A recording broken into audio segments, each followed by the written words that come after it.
My name is Neil Graham, this is Simon Roberts. There'll be a few other guys in and out probably as we go through this, and we all help out with our recreational league programme.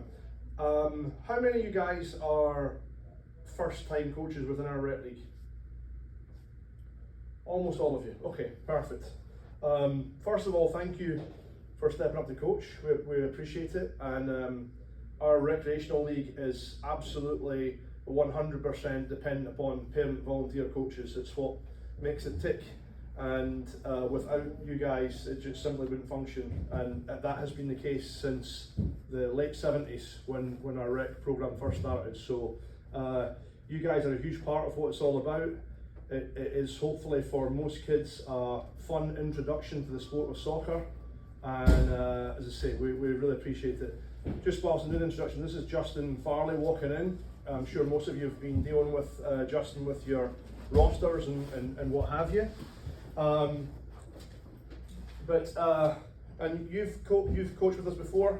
A couple of years ago. Couple of years ago. Okay. All right. Cool. So, and how many of you, just out of interest, how many of you think you feel like you don't know a huge amount about soccer? All right. You're fine.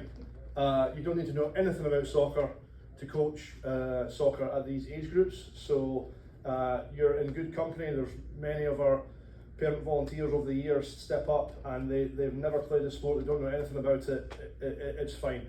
Well, the idea of this is we're going to kind of take you through a little bit about the club, what we're about, a little bit about age specific coaching for the age groups that you're involved in, which is first and second grade. And then we'll chat a little bit about the logistics of the league and how everything works towards the end. This little slideshow I put together, I'll email it out to everybody so you have it and you can reference it. So I'll try and, in the interest of not keeping everybody here too long, I'll try and get through it as quickly as we can. But there's a couple of slides that have got quite a lot of information in there. So as I say, I'll send it out and you can kind of read that in your own time.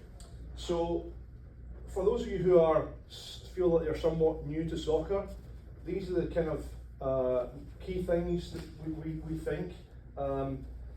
And I say this in terms of, I'm obviously not originally from the US. I grew up in Scotland where soccer is the #1 sport by a mile. Everybody there is obsessed by it, versus my experiences, and I've been here over 20 years, but my experiences of being here, I think soccer compared to the traditional American sports, whether it be football, basketball, baseball, they tend to be very coach-orientated sports where the coach is heavily involved, particularly during games. And whether it's calling timeouts, drawing up plays, those kinds of things. In soccer, that really isn't the case. If you were to watch a professional game on TV, the coach sets up his team and works in practice on how he's going to set up for that game on a Saturday, say. But once the game is underway, there's a limit to how much influence that coach can have on the game. It's just the nature of the sport. It's all about the players making decisions whilst they're out there based on what they see happening during the game. It's very instinctive. It's about anticipation. It's about reading the game. There's nothing in soccer where you draw up plays and somebody knows I'm going to make this run and that run and catch the ball and whatever. So it's very different in that sense. And you know, we in our league we probably have more female players than male players, but it's close to 50-50. So it's a sport that it doesn't matter your gender, your size. Arguably the best player in the world right now is Leo Messi, who's all of 5'7". So there's no advantage to being 6'10" as there would be if you're playing basketball or maybe football in that sense. And equally, there's many's a game of soccer that I've seen that ends in a 0-0 tie, and it's an amazing game, an entertaining game to watch. It's incredible. Most traditional American sports, there has to be a winner and a loser, and I think some people who are new to soccer maybe struggle to wrap their head around that, but that's just the nature of the sport, and that's how it's always been. So in terms of if you're fairly new to coaching and new to soccer, these are some fairly simple tips that we would suggest. I think a lot of them are very common sense, I would say, but everyone's definition of common sense is obviously a little different. But in general, I would say the age groups that you're coaching, if you have a rough plan of what you're going to do at practice, and you're dressed like a coach, and you've got your cones and whatnot laid out when the kids arrive, and it's smiles and high fives, and the kids are having a great time, that's half your battle right there. So as simple as make it fun, make it enjoyable, make it active, make it everybody involved. At this age, and we'll touch a little bit more on it, the focus is absolutely on two things. One is trying to get them proficient from a technical point of view, i.e. how do they control the ball, can they dribble the ball, can they strike a ball, can they shoot, can they pass, things like that. And then the other is hopefully plant a little seed in their mind where they love the sport and this is something they feel passionate about and really want to get into. The tactical side of things and formations and all that kind of stuff, you might touch on it briefly at this age, but really you're not going to spend a lot of time on it. It's going to be beyond most of them. There may be a gentle introduction to team shape at some point, but mostly that we should be thinking about the technique and the enjoyment. And technique is really repetition. So we want to be doing things with these kids that involves them touching the ball as often as possible, where they're practicing dribbling, they're practicing turns, they're practicing receiving a pass, playing a pass, taking a shot and goal, that kind of thing. What I will tell you is, so we put these rosters together based on what neighbourhood you live in or where your kid goes to school. And I realise saying this, so I'll come back to this, I missed the whole bit at the start.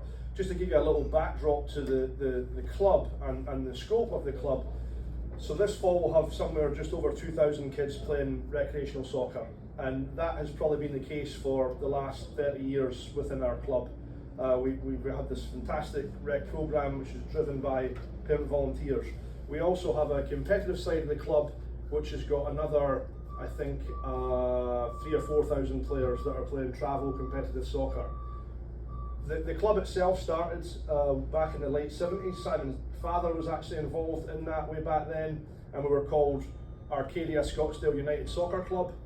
Very much a kind of smaller neighbourhood soccer club in Arcadia and Scottsdale. It snowballed and grew from there over the years. Somewhere in the early 2000s we rebranded to Scottsdale Soccer Club, and again it was very much a Scottsdale community club. And in our games we've played at Cochise Elementary School for 30-40 years, and then about 6-7 years ago, when we got a professional team here in Phoenix Rising, the ownership group of Phoenix Rising, as part of their bid to join the MLS, the Major League of Soccer, they needed a youth component to their operation, and so they had two choices: either find an existing youth club to merge with, or start from scratch their own youth program. As it happened, several of the Phoenix Rising owners had kids already in our club, and so they approached and said, would you guys be interested in merging? And it actually took a long time. I think it was about 9 months of talks backwards and forwards to figure out how it would all work. And finally we got to a point where we rebranded as Phoenix Rising Youth Soccer Club. And so now we've got Phoenix Rising branches that are in Glendale, Cave Creek, Anthem, Chandler, Prescott. So all around town, and the ultimate goal is to basically for every kid in metropolitan Phoenix to have a Rising experience available to them within a 30-minute drive. So, but the hub is very much here in Scottsdale, and the rec program, as I say, has been a huge part of our success over the years. And when we've put together these rosters, they're based on where you live, where you go to school, and so within that, you may get given a couple of kids on your team that are stud athletes, and if you've got that, you'll win most of your games this season. And if you don't have that, you will lose every game this season. It doesn't matter how good or bad a coach you are. That's just how it is at this age. These are the cards that you've been dealt, and you have to work within that. And sometimes we kind of beat ourselves up as coaches, particularly when we're losing, and we're spinning it through our head at night. How do I fix this? What do I need to do? And and on the flip side, the coach that's got the couple athletes is sitting back, smoking a cigar, thinking he's going to be the next Bruce Arena or whatever it might be. But it's at this age and this level, it's very little to do with coaching, honestly. It's just, do you have some athletes in your team or do you not? So we often ask coaches, hey, how's your season going? And almost always the reply is their wins-loss record. That's it. And this is the nature of sport, right? We especially in the world we live in now, where it's access all areas of Amazon All or Nothing series, where we see the inner workings of professional teams, and it's so easy to get caught up in that side of it, and then we forget that we're working with 6-year-olds, right? And so I think there's other things that you need to think about, because if your hand of cards is not great, it's going to be a long season if your focus is on your wins and losses. So what are the other things that you can think about that are more bigger picture life lessons that you can teach your kids? And around the top of the room here, you'll see these are the 6 core values that we came up with for our competitive teams that we emphasize regularly with the kids on those teams, and use these as kind of teachable moments of bigger picture life skills that they're going to need as they go through high school, college, and beyond. So, these are some things that you maybe want to think about ahead of the season starting. And there are also things that I would combine with thinking about coming up with your own coaching philosophy. Why are you coaching? What are your goals for the season? Do you have any team rules that you want everybody to abide by? And I think it's really important that you figure that out first of all, and then you communicate that to your group of parents. And the reason I say that is, if you're upfront with that at the start of the season, then nobody can come back and have a pop at you halfway through the season because they think their kid's not getting enough playing time, or their kid should be playing forward, or whatever it might be. I think you really help yourself as a coach by laying it out at the start of the season. Maybe it's a meeting after one of your practices and you just give a little introduction. Here's who I am, here's what I'm all about. Half our kids go to the same school. I don't know much about soccer, but I've done a little bit of research, and here's how I'm going to approach the season. And at the end of the day, you're the people who stepped up to volunteer, and the other parents did not. So it's how you say it's going to be. There's some stuff up there to think about. I mean, in particular, I think the playing time and discipline thing is a really good thing to be upfront with your parents about ahead of time. Inevitably, you may have one or maybe 2 kids in your team that are maybe not as focused, or maybe tendency to act up and misbehave a little. So how are you going to handle that? It's a tricky one, right? It's somebody else's kid. It's hard enough coaching your own kid, and then somebody else's kid wants to act up. So maybe you have a rule where, hey, if 3 strikes and you're out, and you sit out for 5 minutes, and if you are upfront with your group of parents that's how you're going to approach it, I think that will save you a lot of issues. The 24-hour rule thing we put at the bottom there, we have that rule with the competitive team parents, whereby we say, listen, more than happy to discuss your kids and their progress and their development at any time, but I will not do it immediately after the game. Emotions are invariably running high in the heat of the moment, especially if it's been a tough loss. And the last thing that you want to do is have a conversation with a parent in a parking lot about why little Johnny didn't get much playing time. Nothing good will come of that conversation in that moment. So we always say to our parents, just wait 24 hours, go sleep on it, and if you still feel really strongly you want to talk, absolutely, let's meet for a coffee, come into the office, phone conversation, whatever it might be. I don't think at the recreational level in 1st and 2nd grade you're going to run into this terribly much, but it's just a suggestion and an idea, particularly if you get a sense after your first couple of practices that there's a couple of overly competitive dads that might be in your face a little. This is not a bad rule to have, and say, listen, wait 24 hours, sleep on it. And we would say the same thing. We were talking in the meeting before, Simon alluded to the fact that sometimes we get emails from coaches and we can see the timestamp in the email, and then we're looking at the game schedule, they're sending the email like midway through the game, that they're outraged or incensed by some other coach and what they've done. We would urge you, we obviously want to be made aware of any poor behaviour or any incidents, but in general, it's always best just to go sleep on it. And if you still, the next Sunday morning, you're still feeling upset about what happened, in the cold light of day, let us know, and then we'll address it. You got anything to add on that side? No, just that we do want to know. We're not trying to discourage you from reaching out to us. We want to know if things happen. We want to know if you feel that you have a suggestion, you have something you want to tell us about. But yeah, it's strange when you get emails like you didn't even get to your car before. I'm getting like all caps emails about second grade soccer. Come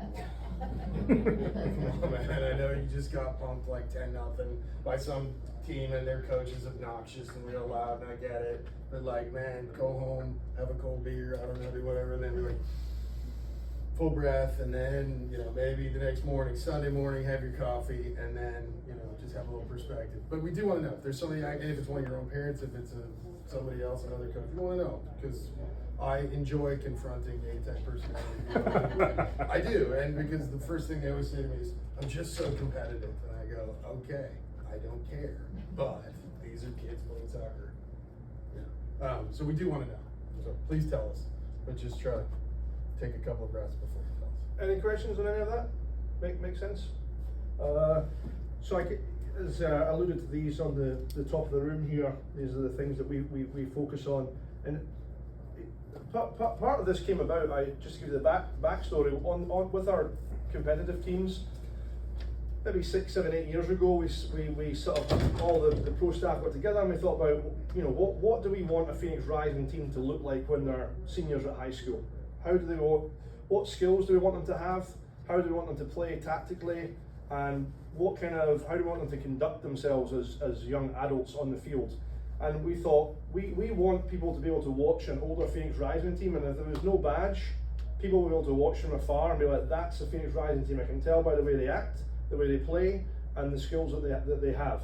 So with that being our end goal, and listen, we want, as a club as a whole, we want to offer a potential pathway for any children who love soccer and may want to go and play college soccer. But that's a very small percentage that will do that, tiny percentage. And an awful lot of kids will be done by the time they hit high school. So that pathway is not for everybody. We want all kids to be able to come and experience soccer and enjoy their experience playing soccer, whether that's for 2 seasons, 4 seasons, 6, whatever it might be. But when we looked at that end picture, what does it look like? We then developed what we call our technical plan, which is essentially a curriculum.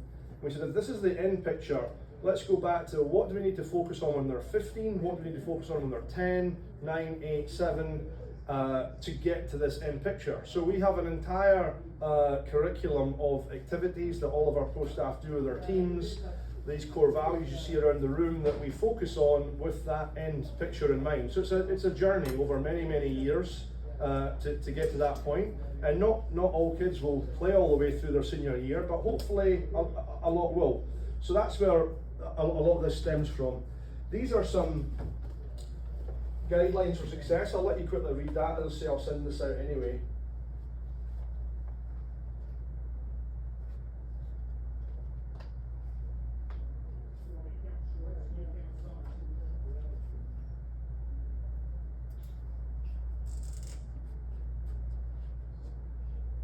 This one, you probably can't read it, but as I say, this will go out in a PDF and you can read it, but the essence of this one is really more surmised in this slide. And it's the progression of how each age group goes from your 1st and 2nd grade. So your guys are playing 4v4. Once they get to 3rd grade, they'll move to 7v7 in a bigger field with a bigger goal, and they'll have goalkeepers. And then once they hit 5th grade, they'll move to 9v9. Now, what we should say is this is not a Phoenix Rising idea or even a US soccer idea. This is a worldwide, the top countries in the world who are renowned for producing unbelievable soccer players, whether that be Spain, Brazil, Belgium, France, wherever it might be. This is what they do. And in the US and my home country of Scotland, we were very guilty of, we were in such a hurry to get to 11v11, which is the adult version of the game. Back 20 years ago, when Simon, you grew up here, you were playing 11v11 when you were 8 years old, right? Oh, for sure. And when you think about it, it's kind of insane. That's the adult version of the game. And we've got little kids running around this massive field. What we've learned over the years, and from a coach education standpoint, when we looked at the countries that are producing unbelievably skilled soccer players, like Brazil, for example. So what are those kids doing when they're young? And they're playing in small-sided little games, 3v3, 4v4, 5v5. They're constantly involved in the game. They're constantly touching the ball.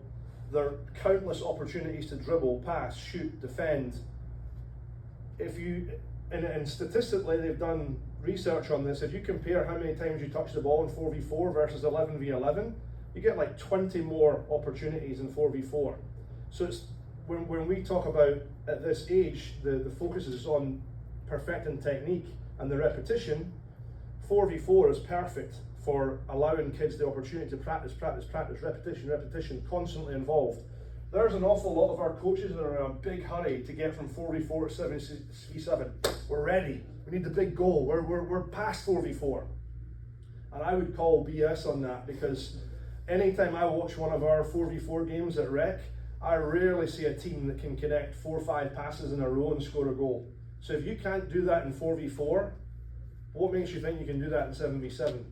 So I think we just need to pump the brakes a little bit with that one, understand and trust the process of how we develop skillful players, and we don't need to be in a hurry to get to the bigger field. And so that's the kind of theory and logic behind it. As I say, it's not a Rising thing, it's not a US thing. This is the greatest minds in coach and soccer education all around the world all adhere to something along these lines. Any questions on that? No? So we are here to give you as much support as you need, or if you don't need any help at all, that's also fine. We'll not be offended in the slightest if you need zero help this season. But if you do need help, we're happy to do so and give you any guidance you may need. We'll send out various coaching ideas, lesson plans, video links to see fun games that are age appropriate for the age that you're coaching, help you out with that. Soccer is one of the few sports, as far as I know, where there is a coach education certification pathway that starts off with grassroots coaching licenses that you can do online, and you guys might be something you're interested in doing. They're pretty good, and then you can work your way through those licenses all the way up to doing the A Pro license, which coaches have to do in order to coach at the professional or college level. It's a heck of a journey, and I'm not, but some of you who are really into this, you might want to think about that. Certainly the grassroots level ones you probably find quite helpful. We used to, unfortunately, we're a little light in terms of pro staff. We just can't get enough qualified staff. That seems to be across the board, a lot of industries though. So we used to be able to send out pro coaches to, if you told us, hey, we practice on Thursdays at 5 at Thunderbird, can you send a coach out to help us with the practice? We used to be able to do that quite frequently. Unfortunately, we just don't have enough staff to do that now. But what we will start doing once the season gets underway, we'll do Sunday skills clinics and our pro staff will come out, and your kids are all welcome to come out and jump in, and they'll teach the kids and what have you. But if you, for example, if you felt you really needed some help with your team, if you want to bring your team out that Sunday, we'll have one of our pro staff do an age-specific session with your team and give you some guidance on here's why I'm doing this, here's why I'm doing that, here's how I progress it, here's how I would build on that for your practice next time around. So, but it's probably going to have, rather than us being able to send people out on a Thursday night, it's probably going to have to be Sundays. It's the only time where the pro coaches have any availability. When did you say that was going to start? The Sunday clinics will probably start early to mid-October. Somewhere around about then. We'll get that squared away once we get the season up and running. I think that's all for that. Just for your awareness, these are the other rec programs that we offer if your kids are really into it. So obviously we have our fall league, we have our spring league. We'll start these clinics, as I say, in October. The second one down, the All-Star program there, that is basically a 2-month taster of what competitive soccer looks like. So we'll have a tryout the weekend before Thanksgiving. We'll invite the best rec kids out. We'll pick the top 8 players in that age group to form an all-star team, and they'll go and play against other competitive clubs and teams. And the idea behind that is just a 2-month commitment for people who might be interested in going that direction at some point. And there's nothing wrong with not going that direction, by the way. If you just want to play rec the entire time, that's absolutely fine. It's just if your kid is really into it and they're particularly good and they're really passionate about it, that might be something you want to consider, and you get a little taste for it, and then you can make up your mind. Do we want to make that jump to competitive soccer at some point, or not? What age does that start at? That starts at under 7. So the only slight difference is maybe about 7 years ago, US Soccer made the decision to move age groups to birth year. And it's all connected to, they felt it was hindering their chances at under 19 and under 21 World Cups, because all around the world, everyone else does birth year as opposed to grade. So US Soccer told all competitive teams in the country, you need to move to birth year. 7 years ago, it was a huge pain in the rear, but we made that switch. But on the rec side, we felt that most kids that play rec want to play with their friends, and most of their friends are in their class at school, so we didn't make that move to birth year. We've kept it school grade. But when you do all-stars, it is birth year. So on your first grade team, you might have some kids that are, what would their date of birth be? I don't know. 2015, Yeah. 2016. So you've got a mix of 2015s and 2016s. So What are that you doing for All Stars right now? Is it 2015? Is it? it'll be what was the earliest? 16s. 2016s will be the youngest one. Yeah, they'll be under 7s. So it starts right away, I guess, yeah, then, like, we could do that as soon as this year. Mhm. Okay. What does that go up to? What? Like 16s until 13s. Well, 13s, 16 to 13 2016s. to 2013. Yeah. Yeah, well, U7s, U8s, U9s, U10s. So it's four years worth. The Rising Stars program is a really cool little program we do in the winter for kids who you finish the fall and they want to keep playing soccer, and our spring league doesn't start till March. So it's like a 5-6 week program. You come out on Friday nights, the pro coaches are there, they teach them all kinds of skills. Sundays they come out, we split them up into teams and just play small sided games and coach them within that. So again, if any of your kids are really into it and want to keep playing, that's an option too. But if they want to take a break and come back in the spring or come back next fall, that's fine also. We just want to have an offering for kids that want to keep playing. Soccer Sixes is same deal as Rising Stars, except for older rec kids. That's all that is. So these are some of the general characteristics of the kids that you'll be coaching. Feel free to read through that and maybe read it in more detail when I send it out. But I think the biggest thing that you ought to consider when you're coaching this age group is, I think that the most common thing is people's expectations are too high of what they think they can teach these kids. And kids that are 6-7 years old are still very egocentric. It's a lot me. They're not going to want to pass. They're going to be reluctant to pass the ball, most of them. The notion of spacing out, some will get that and some will just not. They're just not there yet cognitively, and they're just going to chase the ball. So I think at this age group you can start to introduce a notion of team shape and spacing out, but you might be wasting your breath also. Some of them just might just depend on where your group's at. Some of them will get it, some of them just won't. So I mean, that's a pretty simplistic thing really to keep in mind. So any ideas that you've got about working on your offside trap or whatever it might be falling on deaf ears. Let's see. I think in terms of a good practice for this age group, an hour, maybe hour and 15 is probably all you'll get, and that more than enough there. Our focus, like I said before, should be mostly on repetition technique. So you want to be doing activities where every kid's got a ball for pretty much all of practice, with the exception of maybe the last 15-20 minutes where it's always fun to end with a scrimmage. That's why they love playing.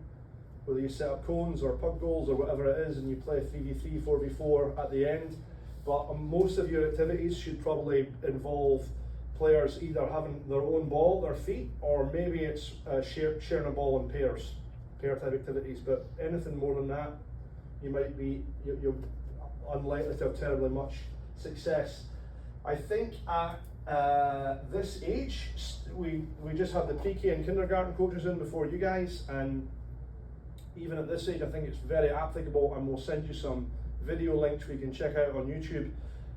Think of fun themed games. Maybe it's a cartoon that your kids are into, and think of the characters within that cartoon, and can you, rather than just doing a drill and you see a dribble to that cone, turn around and come back when I blow my whistle, it's kind of mind numbing, right?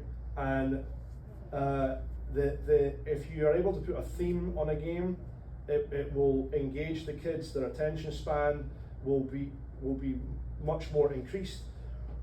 When I was coaching younger kids, when I was a little younger, my go-to was Shrek for obvious reasons. So every game that I had was stuck in Shrek's swamp, or Free Princess Fiona, or something to do with Donkey or Puss in Boots, and the kids get caught up in thinking we're setting Princess Fiona free from the castle, but actually they're working on foot skills and dribbling through those cones and doing that same drill, except it's dressed up as a themed game. That I think you'll find you'll get a lot of success from that. Kids will get really into it and enjoy it. You want to add to that? I will guarantee you will have a much more successful, much more engaged practice if you avoid these three things at all costs. Kids standing in lines, kids running laps, and lectures. I mean, you just can't sit down and talk to first and second graders.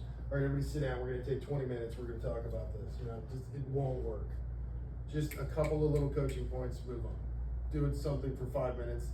If it doesn't work, abandon it. Move on to the next thing, you know. Maybe try it again some other practice, but don't kick it. And lines, I see this, and you're gonna see this the first games you show up next Saturday. You're gonna see a line of players with a soccer ball. You're gonna see a coach standing in front of the ball, the goal. Player's gonna pass the coach the ball, he's gonna touch it, the second player's gonna go score. And you're just gonna see this line. So the kids touch the ball twice. The coach touches the ball like 150 times. Who's getting all the touches? Who's getting all the repetition? The coach standing here making, his passes are getting much better. You know, it's by the third week, coach has got it down.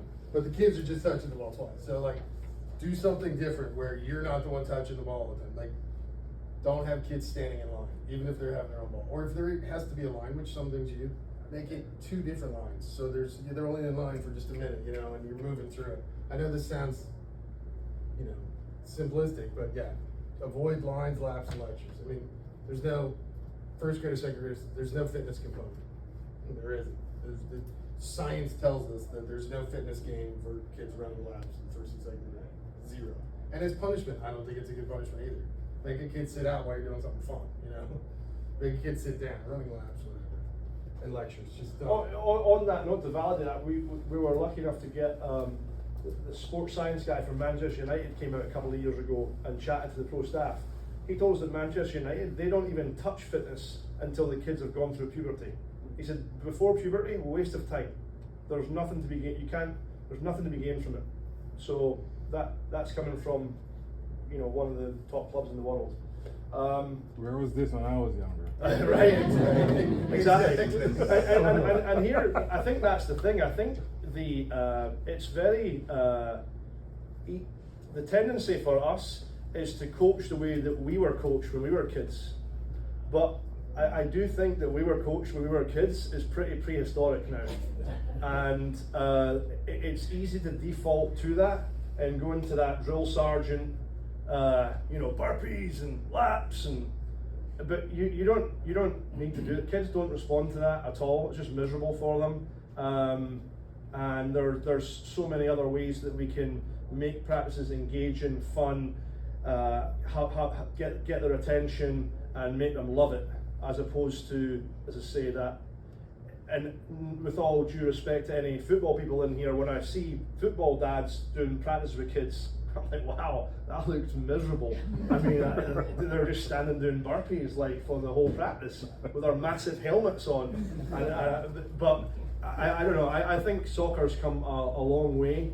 And the way that we recommend you coach kids has evolved a lot. And this, especially, you just got to keep in mind they're 6, 7 years old. We hope this is the start of a journey where they fall in love with the sport and want to keep playing. Question. Is there any need to stretch and do anything like that? Probably again, pre-puberty, probably not. The only thing is, it's If it's part of your practice routine, like, hey, we all get together, we're gonna do and you can talk while they're doing stretch, or you just, hey, we're all gonna jog around. There's a bunch of activities you can do that are warm-ups too, stretches that are much better, because again, kid touching the ball, doing all these things. But if you wanna kind of primer them, it's not a bad idea. yeah, it's not to get into the habit of here's what's going to come as you get older.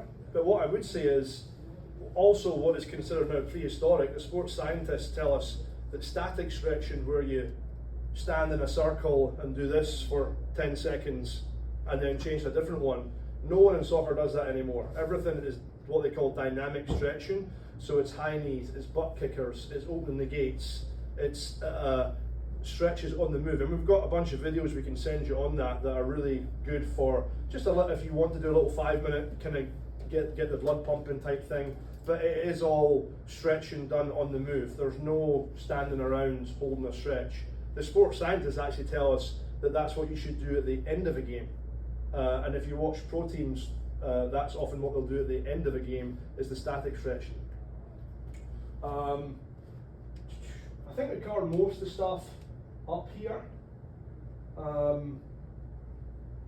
As Simon said, I think we got very caught up in we want to impart so much help and information to the kids, but their attention span is still fairly limited. And after the conclusion of a game, 6, 7-year-old kids have forgotten the scoreline, forgotten the game, and they just want ice cream. They've moved on. And we are lying in bed that night, tossing and turning, should have done this, should have done that, should have made this sub then, and we're torturing ourselves. At the end of a game, hey, high fives, great job, we'll see you all practice next week. That's honestly all you need. If you do want to try and help them a little bit with tactical kind of stuff and introduce the notion of spreading out, these types of things are great. I think most kids are visual learners if you show them stuff on something like this. But you don't even need this. You can just grab 4 cones and put them on the ground and say, hey, if the ball's in this part of the field, where would be a good place for you to go? That kind of thing. So I think kids respond a lot to the visual aspect of that rather than you trying to tell them about a shape or what have you. So some key rules of the 4v4. So you guys all, pre-K and kindergarten coaches are allowed to go on the field and help their kids. In 1st and 2nd grade, we ask that you stay off the field. There's a ref on the field. And if the only reason you would be asked to come on the field is if one of your players got hurt, which doesn't happen very often at this age. But there's no offsides, there's no throw-ins, there's no yellow cards, red cards, shouldn't be any need for that at this age. No slide tackles yet. Just put the ball on the ground and pass it in. No throws. No throws, no. The key rules for 4v4 for you to be aware of is, if we imagine this, when it's a goal kick, so say the ball's here. When it's a goal kick, the other team have to be in their own half. And the rationale behind it is we want to get away from the old school way of you get a goal kick and you just launch it down the field and you hope that somehow you win the second ball and maybe the fastest kid gets a breakaway and scores a goal. Effective in winning games, of course, if that's the main focus is winning games, for sure you can do that. But we're trying to teach them how to play the game so that when they get to a higher level at high school, they know how to play the game. And that kick and run stuff won't work at high school. It'll work when they're middle school and younger. The strongest athletic kid will get to the ball first and score. But you're doing them a little bit of a disservice if you rely upon that.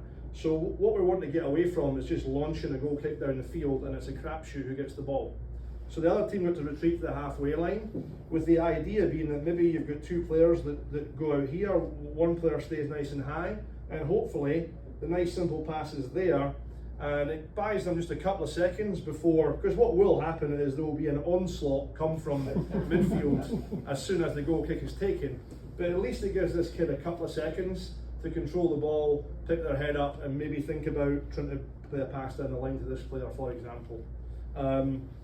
So that's all where it's a little frustrating when I watch 4v4 and it's a goal kick and I just see launch down the field, and it's just an absolute crapshoot if you keep the ball or not. What we want to encourage these kids to do is, can we string some passes together and advance down the field by passing or dribbling the ball, with the end result of being to stick it in the back of the net down here.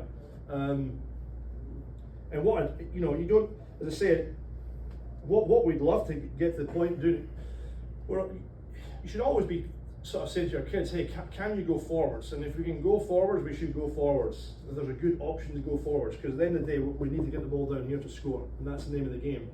But if there is no good option to go forwards, like this picture right now, we'd love this player to think, you know what, I can't get through here. The best option here is to go back here and switch the point of attack, and this part of the field is wide open. But that takes a lot of courage for a kid to understand that it's okay to go backwards sometimes. And the purpose is, now we can go forwards. If we try and go forwards here, we're probably going to lose the ball. So here's the tough thing, of course. As you try and practice that in games, you will concede lots of goals, and it might cost you games.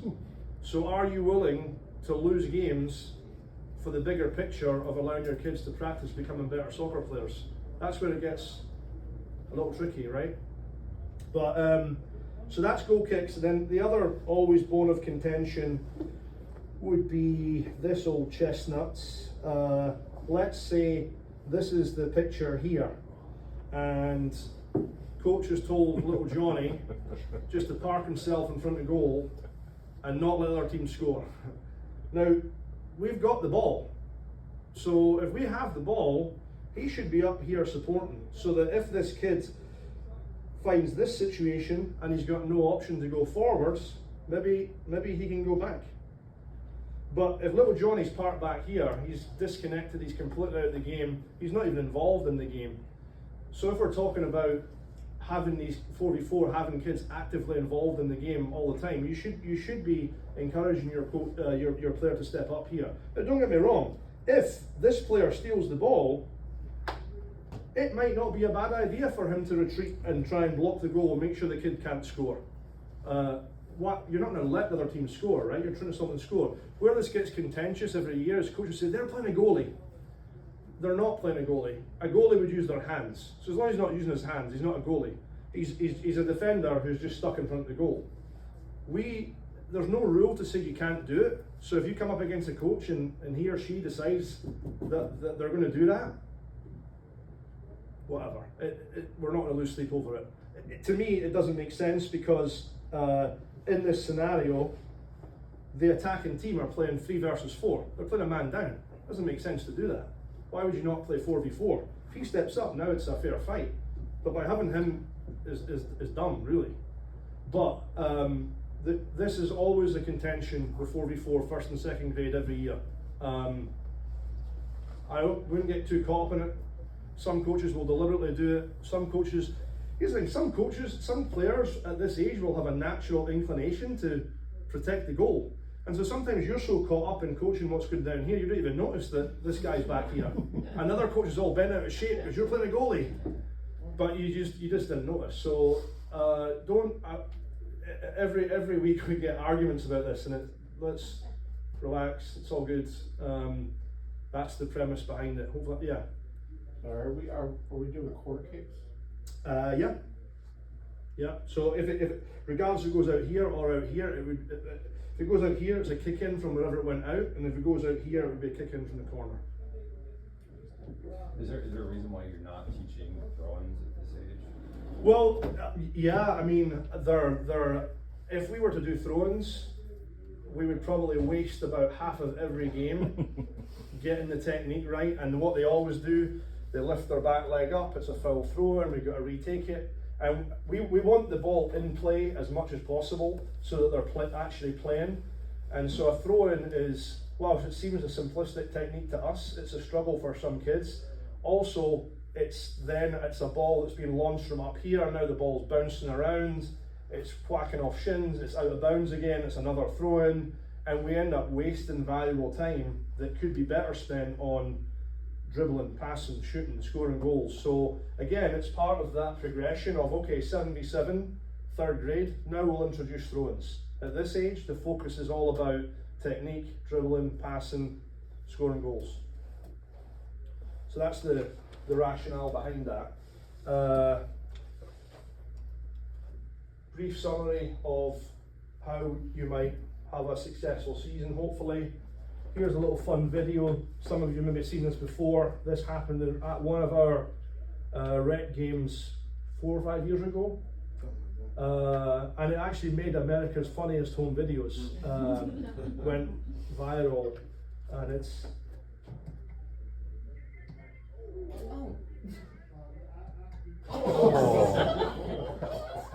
So, it's a belter of a clip, and it's the same kid who drills 3 different kids. Getting Green, the baby-faced assassin, Yeah. was just picking them off one at a time. Yeah, oh, there's that kid, there's that kid. How about that kid? More.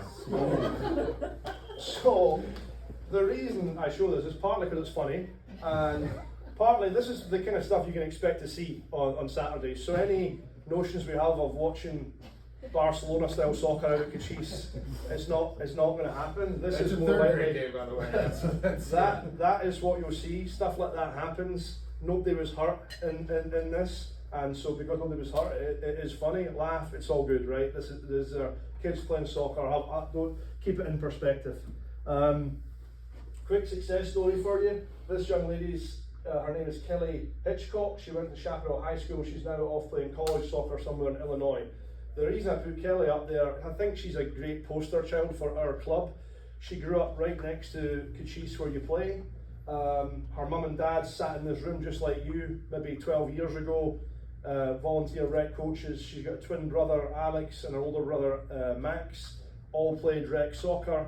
They all Kelly became an all-star when we first started All-Stars. She got really into it. She started off on the third string competitive team, moved up to the second team, moved up to the first team.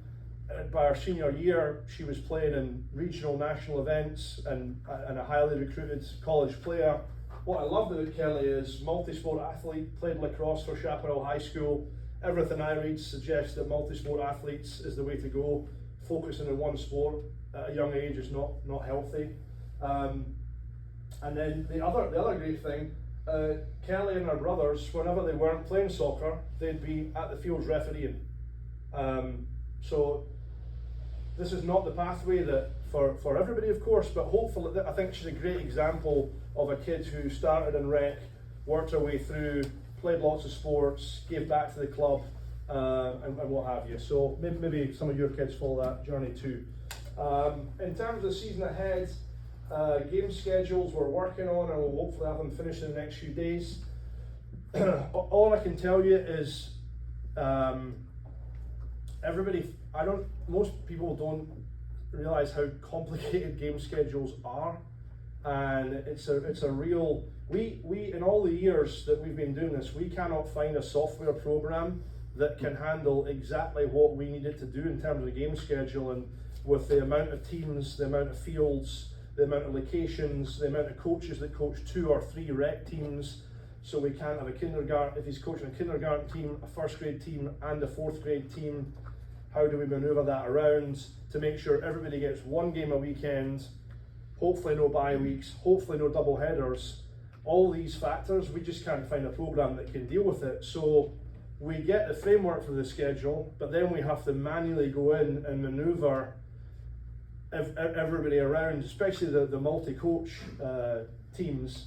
And then unfortunately, once you put out a game schedule, it's really problematic to change it. It's so tough that guaranteed somebody doesn't get the memo, or and our worst nightmare on a Saturday is 3 teams showing up at the same time in a field, or 1 team showing up and nobody's sure what happened. So I'm not looking for a sympathy vote or anything on it. I'm just trying to explain that the game scheduling is tough, and we do our best, and hopefully we'll have it out in the next couple of days. What we'll probably do, and Simon leads the game schedule, so I'll let him explain it. But What we're gonna send you is probably the first 3 weeks. Yeah, I sent that last night. Okay, I so sent the first 3 weeks. I sent the full schedule, but the 3 weeks, or first 3 weeks are locked in. Week 4 and beyond will be changed. But just the first 3 weeks, just get those out to your families through VIGA, and just get those first 3 games in. So So we input those in Yes, that app yes, ourselves? yes. Okay, gotcha. You guys don't put those in the app? And what I'll tell you about putting stuff in your app is if you're gonna put anything on your calendar, make sure it's on your team calendar in VIGA. We've already had a couple of times where all of a sudden, if you start seeing events, you're like, I have no idea what this 4th grade team. It's because they put it in a different section, like the coaches section, and then it goes out to every coach. So you don't need, Smith's 4th grade girls soccer schedule. You know, like, I got my own. So make sure you do anything, you do it in your team page. VIGA is a new system for us. It's new for you guys. We're all sort of learning. We think at some point we'll be able to push schedules out through VIGA, but we don't have it down yet. We don't want to start sending stuff out until we're sure we can get it right. So we're working with VIGA to get it where we can build it and push it out, and it'll probably land on your calendar, or we'll be able to push it straight to your teams. Right now, that isn't happening. As far as, and the question will happen, and it will come up, moving games, rescheduling games. It doesn't happen. We can't. There's no way to do it. But what I will tell you is, and Justin will give all the 1st grade boys coaches, all the 1st grade girls coaches, everybody's contact info, email, name. If I've got a game with you and my team can't make it because all of them are in, the choir practice on Saturday or something for that particular Saturday, what we should do is that age group, reach out to all the other coaches in that age group, and I should say, hey, my team can't make it Saturday at 9 a.m. Can anybody swap with me? I'll play your 2 o'clock game. Can you play my 9 a.m. game? Because at the end of the day, we don't care who's playing each other. Just that game happens at 9 a.m. because we have a referee there, we have a field available. So just make that internal swap, keep us in the loop so we know, let your parents know if that happens. That's the only way we can sort of reschedule games, is to just work with each other. And that also takes care of some other things too. Hey, I'm short 4 players for this game. Hey, 1st grade girls coach, does anybody have, a game, at 9 a.m., my game's at 10. Does any players want to stick around and play a second game? Do you want to, or talk to the other coach that you're playing against? Hey, I'm short 4 players. Can I borrow a couple of your kids? And just have the kids, swap and play on both teams. Yeah. And that outreach can be done through the app, like I can send out something to everybody in this room. What I do with I have 3rd grade and older, or all the teams I schedule, so I literally write a separate email to those coaches and give them all their contact information. I don't know how our divisions are set up in VIGA that I can reach out It's to. difficult for you. So there is a recreational coaches tab you can click, but that's going to do every rec coach in. Yeah, so Right, so it's not, we haven't figured out how to do just a 1st grade girls grouping, a 1st grade boys grouping yet. I suspect it's in there. Yeah. We're just, as we're. we've asked VIGA to give us, figure out how do we get the ability to do that. And I think there's some stuff that they're still working on, but hopefully we'll get to a point where it will be easy to do that. Yeah. For now, it might be best just to send an email. So where do you find that email then? I will send it out. He'll send you the email that's got, hey, here's all the 1st grade boys coaches. Here's all, and he'll send an email to all the 1st grade girls coaches. And I find that's the easiest way. And once you guys have been here for a couple of years, and hopefully you'll be back, you begin to sort of know each other, and you begin to see the same faces and names, and you just reach out and go, hey, Tom, can anybody cover my, 9 o'clock game? And, oh yeah, we'll swap over this week and we'll, take your regular schedule back. But we can't move outside of that framework of games we have put in place.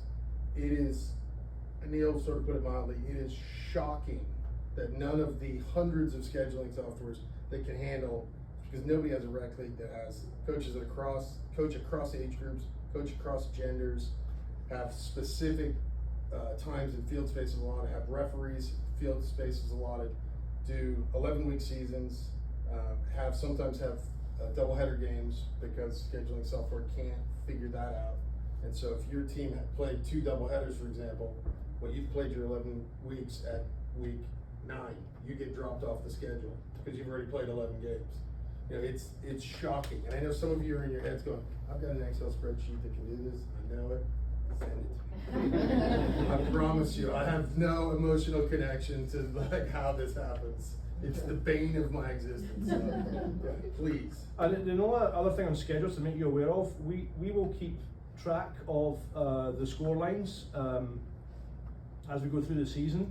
And on that, and I should have mentioned before, you know, games are fun when they're tight and they're competitive and both teams feel like they've got a chance. So blowout games are not much fun for anybody. So if you're slacking somebody 12-0, it's a miserable, humiliating, embarrassing experience for 6 and 7-year-olds to be involved in a game like that.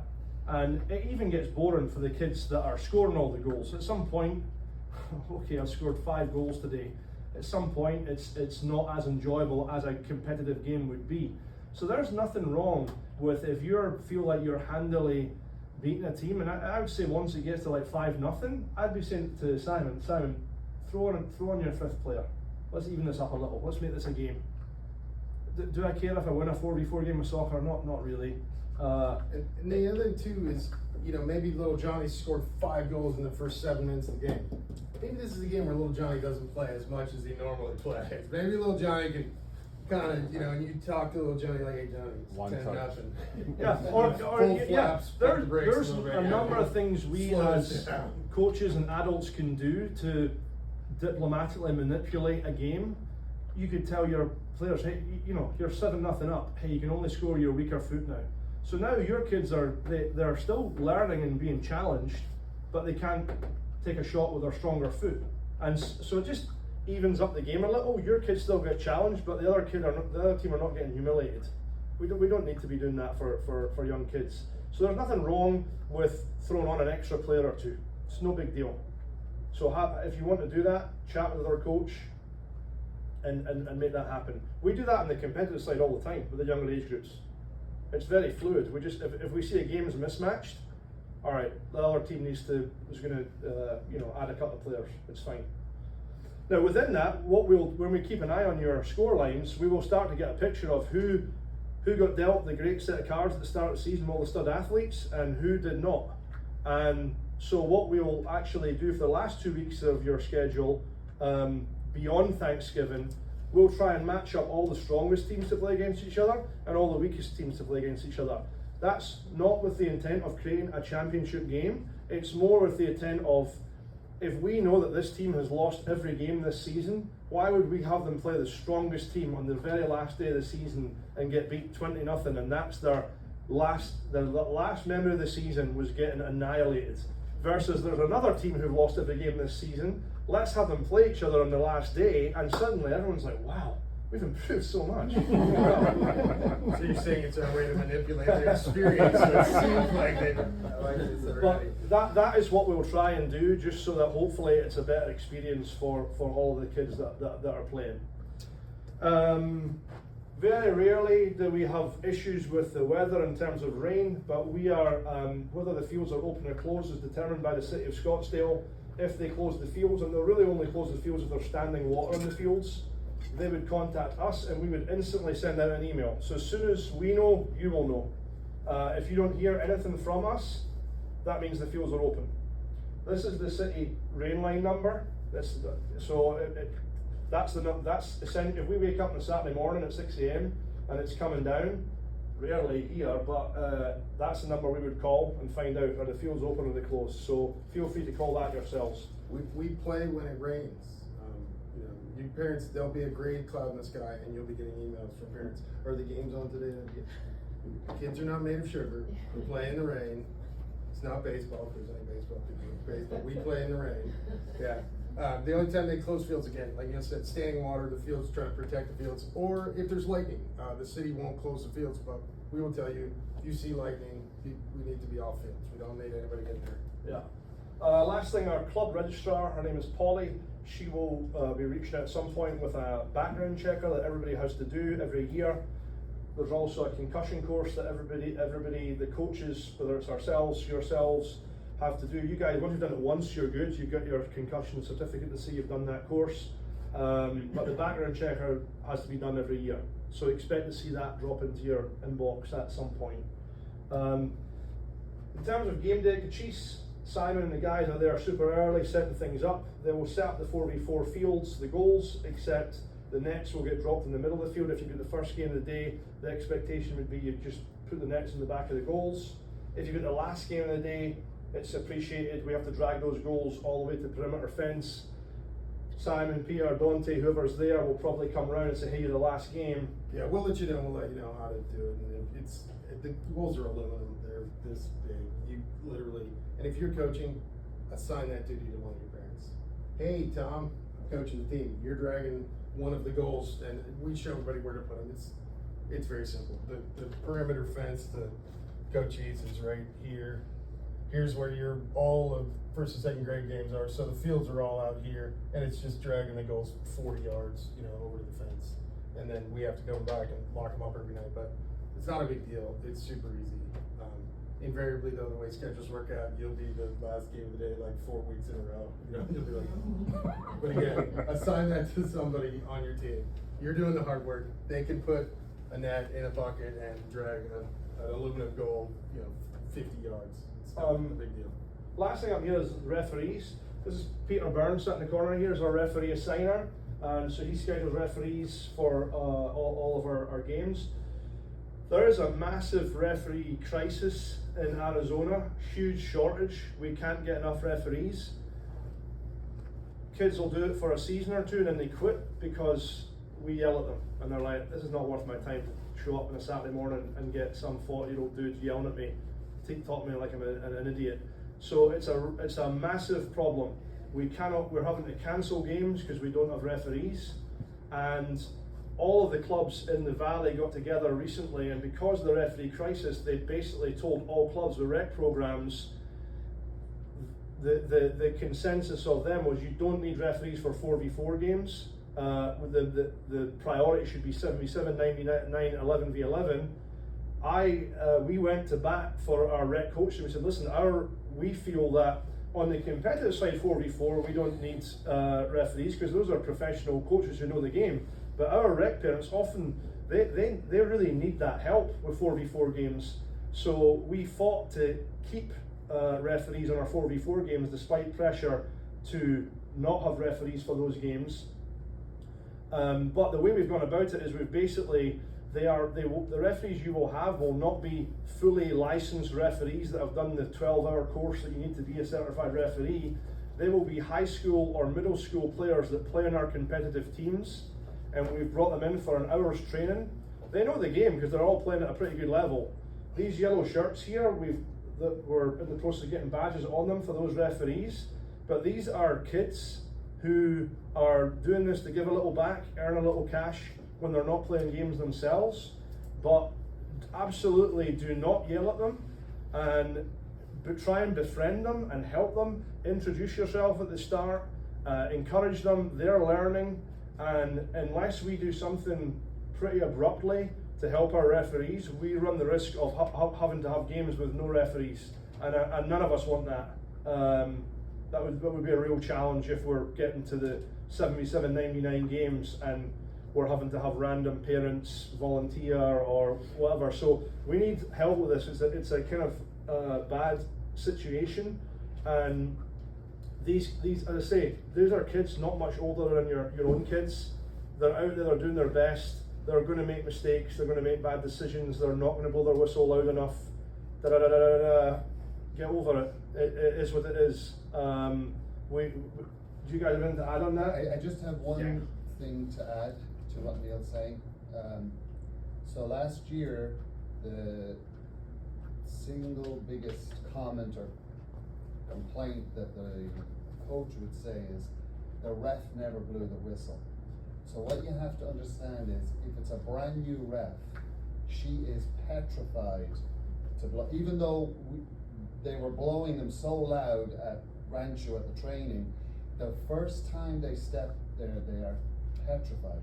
So you could just nudge them rather than accusing them that they're not wrong. Because what you have to think about a 12-year-old girl or boy. If I blow my whistle, everybody's going to look at me, and it's the last thing that they want to do. Now, once they get over that little nudge, they're great. But that initial is pretty hard on them. Well, So I would ask you to just give them a nice little nudge. You're doing great. You're fine. Just blow it a little louder if you need to. That sort of nudging, rather than what they come back shaking because the coach was upset because they didn't blow the whistle. And that is one of our biggest pain points when we've got children coming back to our referee tent in tears because they've just refereed a 7-year-old 4v4 game and some big dad coach yelled at them, "What are you doing? This is crazy." And think about if it was your kid, and maybe in a few years it is your kid. How would you feel if some big dude's yelling at them? Come on, we got to keep perspective with this. So, 2 points. First of all, one of the reasons, including that they're nervous to draw attention to themselves and now tell a bunch of grown-ups what to do, which is really hard, is number one, they're high-level players. Referees don't blow the whistle often in a soccer match. Ball goes out, team just picks it up, plays. It's a goal kick. No, there's another referee storming down there with a whistle. It's not a football game where there's a whistle every play. It's most of the time the referee's not blowing their whistle. So they've grown up in that where you just don't blow it. It goes out of bounds. Both teams know it's out of bounds when the team picks it up. That's we play. So that's one of the reasons it's hard to get them to blow the whistle. So we don't always need them to blow the whistle. Most of the time the coaches want them to blow the whistle. It's because the kids won't stop playing because they're 12 yards out of bounds and they're still chasing the ball into the parking lot, Okay, well, maybe you should talk to your players about when the ball goes out of bounds, Like, there's not a whole lot of times we need a whistle. Quintessentially, it's just a learning curve, and you as coaches and adults would be really helpful to help them. Once they get past it, they're great. It's just that initial step. And the second point to that is how you behave will set the tone for how all of your parents behave. So I know I've been guilty of it when I first started coaching 20 years ago. I stormed up and down the sidelines and I was like a caged tiger, and I was just, even if I wasn't yelling, I was just tense all the time. And my parents would get tense. And coaching competitive teams, if I was really barky at matches, I could hear my parents, it gives them permission to be barky. If you're calm, if you're relaxed, and you talk to players, you don't need to yell. The field is not a whole lot bigger than the room we're sitting in. You don't. And number two, when they can't hear you, they won't hear you, they're not listening to you. You don't need to yell at players the whole game. If you're calm and you're relaxed, your parents will be calm and relaxed. And so even if it's not coaches yelling at referees, it's parents. And even if they're not yelling at referees, if it's every time the ball goes, oh, oh, did you see that? These kids, the teenagers can hear that and they're just like, oh my God. We paid them, all 3 of my 4 children have refereed in the league. One of them lasted a couple of seasons. One of them was 1 season. One of them made it a half a season. We're paying them $20 cash a game, no taxes, no nothing. You can't get them to come back because of grown-up monsters are yelling at them about 4v4 soccer. Whatever, man. We have to find a way. And I think if you can be the example for all your parents, just be relaxed. It's okay. If it's 10-0, it's fine. If it's a competitive game, sure, we're a little more excited, but try to be calm. And if you can set that example, it works out better for the referees. Sorry. all right, we are almost done. So, how many of you have not collected your uniforms yet? Okay, perfect. So we'll go through the back after this. Get your uniforms. Uniforms come pre-packed from soccer.com, who have a factory in North Carolina. They work with Adidas, and we say we need 25 first grade boys uniforms. They send us a box in what they tell us are the sizes of your average first grade child. Scottsdale children seem to be a little bigger for some reason, but we would suggest you line up your team and you give the biggest jersey to the biggest kid and work your way down. Obviously, we don't want any child feeling embarrassed by a uniform not fitting properly, so we do have surplus that anybody can switch out on game day or right now if you would like to. If we happen to not have that size or colour, we can order it from soccer.com, but it might take a week to get here. But they'll come pre-packed, set of 8. If you only have someone on your roster, once you've handed them out, if you've got a spare one, it would be handy to have it back just in case somebody needs to switch that out. You'll get a coach shirt for yourself, and we can give one for an assistant coach if you have one. Coach equipment will give you some cones, some pennies, a ball. If your kids, give it to your kids. You can use it as a game ball if you want to, but you don't have to. Any ball is fine. And then we sell the pump goals for $60. They're quite handy for practice. Online, I think they're about $100. The club does subsidise them a little bit. You obviously no obligation to buy a set, but if you want to, they are quite handy. Let's see. I feel like the airline attendant. Can't get the masks to drop.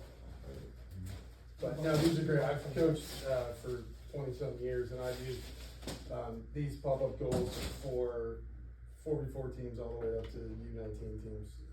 So yeah, they're fantastic. Rosters, I'll let Justin chime in here, but essentially you should have your rosters by now. Some of them are still a little fluid because you get a kid who you as coach obviously choose when you want to practice, and maybe that practice day conflicts with piano lessons and they can't play in your team. So Justin will then try and move that kid to another team that a practice day works for them. So there's still some moving pieces. There are, believe it or not, still some kids registering that want to play. So if we have a roster that maybe only has 7, we might offer them a spot on your team. We'd rather not turn anybody away that wants to play soccer, and we'll try and find some place for them to play. But you know, if for some reason a kid just cannot find a team that practices on a day that works or a location that works, we might have to refund them.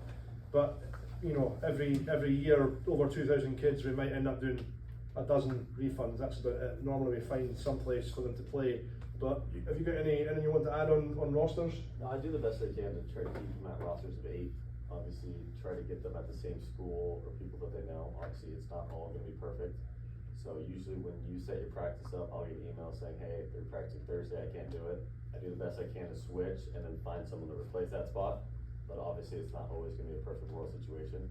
So keep looking at your rosters pretty much up until week 1, the first game next Saturday, because there still will be some changes this week, I can guarantee that. So that is pretty much all we've got for you. So we certainly appreciate you volunteering to coach. As I say, that you guys are what makes this rec league tick, and we hope you have a really fun experience. We hope your kids have fun, and we're here to help you. And we certainly appreciate you coming today. I mean, if we look at, well, we've got 20 people in the room here, it's probably only, how many coaches have you got in 1st and 2nd grade? 86, 87. So it's just a relatively small percentage that have come along today. So we certainly appreciate your time. Hopefully the rest, we've got it recorded, we can send it out and everybody can watch this video and be on the same page with information that we're trying to push out. But if you've got questions, we'll be here. You can feel free to stay behind and ask us. If you need to get your uniforms, if you want to go through there, you can. Actually, what we should probably do is get in our cars, go around to the back. That might be easiest. If you want to load up your cars, actually, is drive around the back and pull right up to the warehouse door. But otherwise, thank you for your time today. We appreciate